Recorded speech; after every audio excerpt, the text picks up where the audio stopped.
Hello दोस्तों, कैसे हो आप। स्वागत है आप सभी का इस मोस्ट इम्पोर्टेंट वीडियो में। आज हम बात करने वाले हैं अपने देश के तिरंगे के कुछ ऐसी बातों के बारे में जिन जिन बातों को बहुत कम लोग ही जानते हैं। तो वीडियो स्टार्ट करने से पहले यदि आप हमारे चैनल पर नए हो, सब्सक्राइब कर लें और बेल आइकन अवश्य क्लिक कर लें ताकि आप रहें अपडेट हमारे आने वाली लेटेस्ट वीडियो के साथ। देखिए, चलते चलते हैं, बात करते हैं अपने देश के सम्मान, स्वाभिमान और तिरंगे के बारे में। ठीक है, तो चलिए देखिए, भारत अपने देश का जो तिरंगा है उसमें 3 रंग होते हैं। क्या होते हैं? 3 रंग होते हैं। 3 रंग होने के कारण ही उसे तिरंगा नाम दिया गया है, उसे तिरंगा कहा जाता है। ठीक है ना। तो हमारा पहला रंग है केसरिया। तो पहला रंग है हमारा केसरिया। ठीक है। दूसरा रंग है हमारा सफेद और तीसरा रंग है हमारा हरा। ठीक है। तो भारत हमारे तिरंगे में ये 3 रंग होते हैं। ठीक है, क्या होते हैं? 3 रंग होते हैं और 3 रंग हमें अलग अलग बातें बताते हैं। और इसमें ये एक अशोक चक्र है। क्या है ये? अशोक चक्र। अशोक चक्र में 24 तीलियां होती हैं। क्या होती हैं? 24 तीलियां होती हैं। प्रत्येक तीली का अपना एक महत्व है। प्रत्येक तीली हमें गुण बताती है। ठीक है, मनुष्य के जीवन को जीना सिखलाती है। ठीक है, तो अब हम बात करते हैं लंबाई कितनी होनी चाहिए, यानी कि तिरंगे की 2:3 रेशियो में लेंथ होनी चाहिए। ठीक है ना, यानी 2:3 में इसकी चौड़ाई 2 होनी चाहिए और लंबाई 3 होनी चाहिए। ठीक है, तो चलिए बात कर लेते हैं। जो कलर होते हैं वो हमारे किसी ना किसी चीज के प्रतीक होते हैं। तो बात कर लेते हैं उन रंगों के बारे में। ठीक है, तो देखिए बात करते हैं। सबसे पहले बात करते हैं केसरिया रंग के बारे में, जो सबसे ऊपर लगा होता है। ठीक है ना। केसरिया रंग साहस और त्याग यानी कि बलिदान का प्रतीक होता है। जो हमारा जो तिरंगे में जो सबसे ऊपर वाला रंग होता है, जिसे केसरिया रंग बोला जाता है, वो साहस और बलिदान का प्रतीक होता है। ठीक है ना। उसके बाद बात करते हैं सफेद रंग के बारे में। सफेद रंग शांति, एकता और सत्यता का प्रतीक होता है। किसका होता है? शांति, एकता और सत्यता का प्रतीक होता है। ठीक है ना। उसके बाद बात करते हैं हरा रंग। जो हमारा हरा रंग होता है वो संस्कृति, कल्चर, समृद्धि, विश्वास और हरियाली का प्रतीक होता है। जो हमारा हरा रंग होता है वो किसका प्रतीक होता है? संस्कृति, समृद्धि, विश्वास और हरियाली का। तो चलिए बात कर लेते हैं हमारे देश के राष्ट्रीय ध्वज में। ठीक है, 3 रंग हो गए। 3 रंग के बाद जो अशोक चक्र है, और अशोक चक्र में जो 24 तीलियां वर्णित हैं, यानी कि जो 24 तीलियां हैं, उनमें से प्रत्येक अपना एक महत्व रखती है, जो मनुष्य के 24 गुणों के बारे में हमें बताती है। कौन से वो गुण है? आइए पढ़ते हैं 1 बाय 1। तो देखिए, पहला गुण है हमारा, पहली तीली हमें बताती है, यानी पहला प्रगुण है हमारा संयम और धैर्य। संयम और धैर्य यानी कि पेशेंस रखना। ठीक है, तो क्या होता है कि धैर्यपूर्ण जीवन जीने की प्रेरणा देती है। यानी कि जो फर्स्ट तीली होती है, ठीक है, वो हमें पहला प्रगुण है हमारा कि संयम और धैर्यपूर्ण जीवन जीना। उसके बाद करते हैं सेकंड, यानी कि आरोग्य। आरोग्य क्या मतलब होता है? निरोगी। क्या होता है? निरोगी, यानी कि निरोगी जीवन जीने की प्रेरणा देती है। यानी कि सेकंड तीली, सेकंड स्पोक्स हमें क्या बताती है? निरोगी, यानी कि बिना बीमारी के जीवन जीने की प्रेरणा देती है। उसके बाद बात कर लेते हैं नेक्स्ट। ठीक है, यानी कि तीसरी तीली बताती है शांति। किसके बारे में बताती है? शांति के बारे में, पीस के बारे में। तो देश में शांति व्यवस्था कायम रखने की सलाह, यानी कि हमें अपने देश में शांति व्यवस्था कायम रखनी चाहिए, शांति बनानी चाहिए, लड़ाई झगड़े हमें नहीं करने चाहिए। ठीक है, उसके बाद बात करते हैं त्याग बलिदान, यानी कि त्याग जो होता है बलिदान। ठीक है ना, बलिदान ही होता है त्याग। तो उसके बारे में क्या है कि देश एवं समाज के लिए त्याग भावना रखना, यानी कि जरूरत पड़ने पर, यानी कि हमें अपने देश को बचाने के लिए अपने प्राण भी न्यौछावर करने पड़ जाए तो कोई बात नहीं, यानी कि हमें अपने देश का मान सम्मान खोना नहीं चाहिए। तो हमारी जो चौथी तीली होती है वो हमें त्याग और बलिदान के बारे में बताती है। आपको पता भी है, आपको पता होगा कि बहुत सारे स्वतंत्रता सेनानियों ने अपने जीवन को सेक्रीफाइस कर दिया, यानी कि त्याग कर दिया, बलिदान कर दिया, तब जाकर हमको ये आजादी मिली है। तो हम अपने प्राण न्यौछावर नहीं कर सकते अपने देश और समाज के लिए, हम भी कर सकते हैं। तो हमें भी अपने देश की सुरक्षा के लिए, मान मर्यादा के लिए अपने प्राण न्यौछावर करने के तत्पर तैयार रहना चाहिए, ठीक है ना। उसके बाद बात करते हैं शील और शालीनता के बारे में, ठीक है ना। शील और शालीनता के बारे में, लचीलेपन होने के बारे में, ठीक है। तो व्यक्तिगत स्वभाव में शालीनता की शिक्षा, यानी कि हमें अपने स्वभाव को शालीनतापूर्ण रखना चाहिए, यानी कि लचीला रखना चाहिए, ठीक है ना।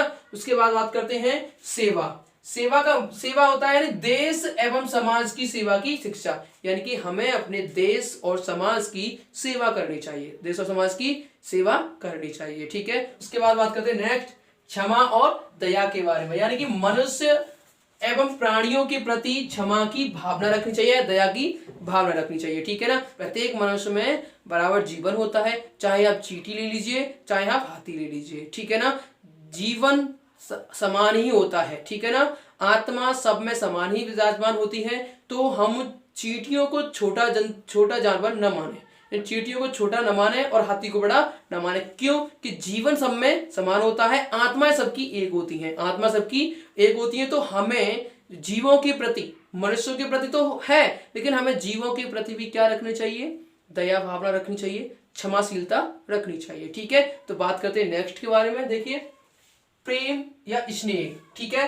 तो देश एवं समाज के प्रति प्रेम की भावना, यानी कि हम जिस देश में निवास कर रहे हैं, जिस देश में रह रहे हैं, उसके प्रति हमारे अंदर प्रेम की भावना होनी चाहिए, स्नेह होना चाहिए अपने देश से, और अब जिस समाज में रह रहे हैं उस समाज से, ठीक है ना। समझ में आ रहा है नहीं आ रहा है? यानी कि हमें अपने देश के प्रति स्नेह रखना चाहिए, प्रेम की भावना रखनी चाहिए, और उस पर मर मिटने के लिए तत्पर तैयार रहना चाहिए, ठीक है। बात कर लेते हैं आगे मैत्री या फिर मित्रता, ठीक है ना। समाज में मैत्रीपूर्ण व्यवहार की भावना रखना, यानी कि हम लोगों को समाज में मैत्रीपूर्ण यानी मित्रतापूर्ण व्यवहार रखना चाहिए, ठीक है। यानी कि एक दूसरे की सहायता करते हुए हमें अपना जीवन यापन करना चाहिए, ठीक है ना। बात कर लेते हैं आगे बंधुत्व या अपनत्व की भावना, ठीक है। बंधुत्व मतलब भाईचारे की भावना, ठीक है ना।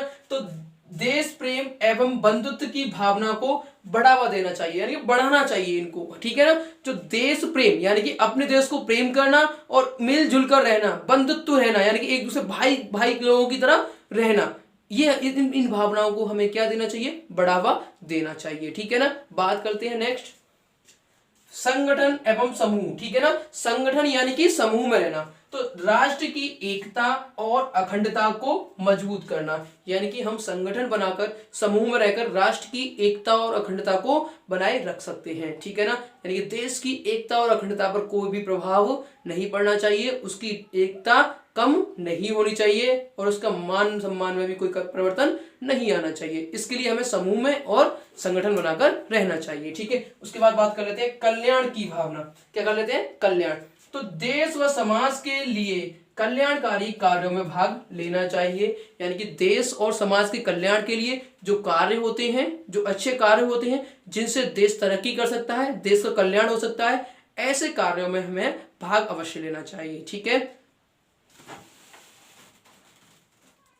चलिए आगे बात करते हैं और गुणों के बारे में, ठीक है। आगे हमारा गुण है देखिए समृद्धि, ठीक है। तो देश एवं समाज की समृद्धि में योगदान देना, ठीक है। यानी कि हमें अपने देश की, ठीक है, अपने देश और समाज की समृद्धि में योगदान देना चाहिए, ठीक है ना। उनको आगे बढ़ाना चाहिए, विस्तार करना चाहिए, ठीक है। आगे है उद्योग, ठीक है। देश की औद्योगिक प्रगति में सहायता करना, यानी कि हमें अपने देश की औद्योग धंधे जो होते हैं ना, यानी औद्योगिक प्रगति में हमें देश की सहायता करनी चाहिए और हमें अपने देश को प्रगति के मार्ग पर आगे ले जाना चाहिए, ठीक है। बात करते हैं नेक्स्ट सुरक्षा, ठीक है। देश की सुरक्षा के लिए सदैव तैयार रहना, ठीक है ना। यानी कि हमें अपनी देश की सुरक्षा के लिए, प्रोटेक्शन के लिए हमेशा तैयार रहना चाहिए, ठीक है ना। हमें अपने देश की सुरक्षा के लिए हमेशा तैयार रहना चाहिए, ठीक है। नियम, ठीक है। निजी जीवन के लिए नियमों में समय पर बदलाव, ठीक है ना। यानी कि हमें अपने जीवन जीने के लिए जो हमारे नियम होते हैं, जो हमारा डेली रूटीन होता है, समय के अनुसार उसमें परिवर्तन करते रहना चाहिए। ठीक है ना, समय समय पर हमें अपने जीवन में परिवर्तन करते रहना चाहिए। उसके बाद बात करते हैं समता यानी कि समानता। ठीक है ना, समता मूल समाज की स्थापना करना, यानी कि हमारा जो समाज है समता मूल होना चाहिए, यानी कि समानता की भावनाएं होनी चाहिए, भेदभाव नहीं होना चाहिए। ठीक है, आपने देखा होगा जाति को लेकर ज्यादातर लोग भेदभाव रखते हैं। ठीक है, तो वो भावनाएं हमारे अंदर नहीं होनी चाहिए। भेदभाव की भावनाओं को त्याग कर हमें समाज में समानता की भावना रखनी चाहिए। ठीक है, आगे बात करते हैं अर्थ के बारे में। अर्थ आप समझते हो, धन संपत्ति। ठीक है, तो धन या संपत्ति का सदुपयोग करना चाहिए, यानी कि हमें धन और संपत्ति का सदैव सदुपयोग करना चाहिए, उनको अच्छे कामों में लगाना चाहिए। ठीक है, उनसे बुरे काम नहीं करने चाहिए, सदैव उनको अच्छे कामों में खर्च करना चाहिए। ठीक है, आगे बात करते हैं नीति और कानून। ठीक है ना, देश की नीति व कानूनों के प्रति निष्ठा रखना, यानी कि देश के जो कानून बने हुए हैं, जो नीतियां हैं, उनके प्रति हमें अपनी निष्ठा भाव रखनी चाहिए और हमें श्रद्धा भाव रखनी चाहिए और उन कानूनों और नियमों का हमें पालन करना चाहिए। ठीक है ना, आगे बात करते हैं न्याय।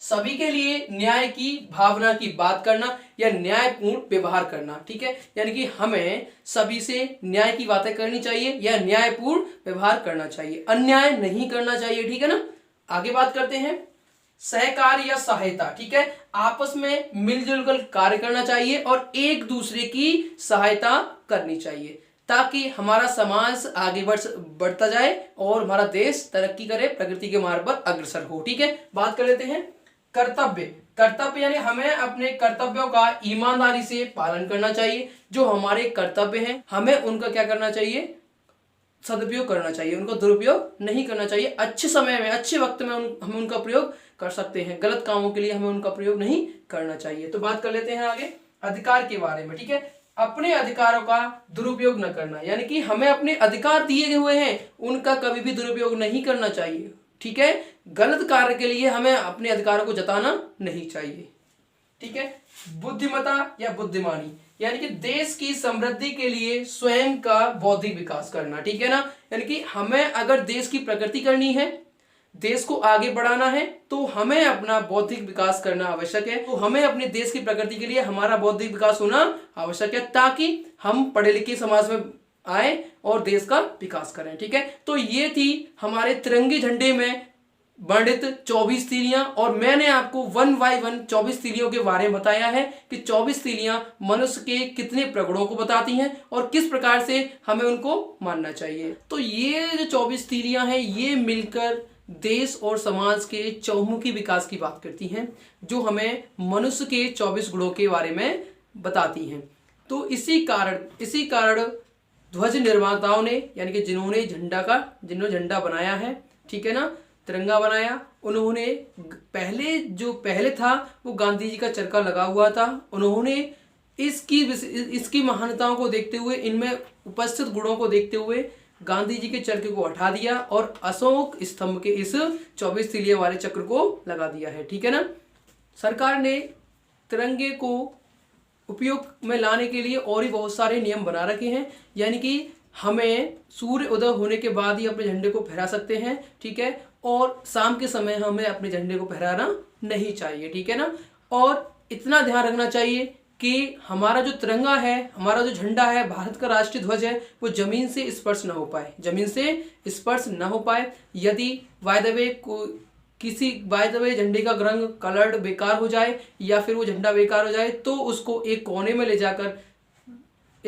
जाकर मनुष्य की भांति, जैसे मनुष्य का दाह संस्कार किया जाता है उस प्रकार से उसको जला दिया जाए या उसमें कुछ बांधकर नदी में विसर्जन किया जाए। ठीक है, उसको ऐसे नहीं फेंका जाए, ऐसे हम फेंक देंगे तो ये देश की मान मर्यादाओं के विरुद्ध होता है। और वस्त्रों में कभी भी तिरंगे झंडे का उपयोग नहीं करना चाहिए और इस पर कोई भी चेतावनी या अपना नाम नहीं लिखना चाहिए। ये हमारे क्या है, ये हमारे कुछ अधिकार हैं, यानी कि सरकार ने झंडे को सदुपयोग करने के लिए, यानी अच्छे उपयोग के लिए कुछ नियम बनाए हुए हैं। तो मैं आपसे विनती करूंगा कि झंडे का, अपने तिरंगे का उल्लंघन न करें। ठीक है ना, श्रद्धा भावना से 26 जनवरी बनाएं, 15 अगस्त बनाएं और उसको संभालते हैं, ठीक है ना। यदि यह वीडियो आपको अच्छा लगा हो तो लाइक करें और अपने मित्रों को शेयर अवश्य करें ताकि वो भी जान पाएं तिरंगे के कुछ नियमों के बारे में और इसमें वर्णित प्रगुणों के बारे में।